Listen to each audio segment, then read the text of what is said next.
Good morning everyone. It's another day here in Chilliwack, British Columbia, Canada.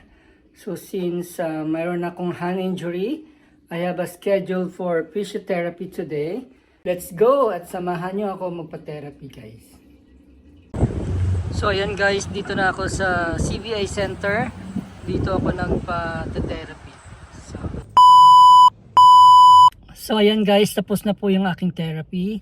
So today, ayan, after ng therapy session, nilagyan ng tape ng aking physiotherapist. So ang ginawa niya today is a shockwave para malesen ang pain ng aking thumb. So ayun guys, so good thing about having a full-time job, so meron kaming extended benefits. So covered yung fee. Good thing about having a good job, which is mako-covered lahat ng expenses niya. So kung wala ka pong extended benefits, I think yung mga therapy session is hindi siya covered ng basic na medical benefits here in Canada.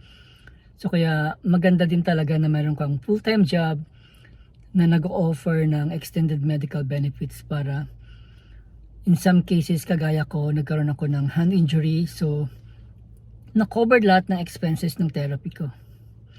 So yun guys, so ingat po tayong lahat and stay safe and keep warm dahil malamig pa rin ang panahon here in Canada. So yun lamang po.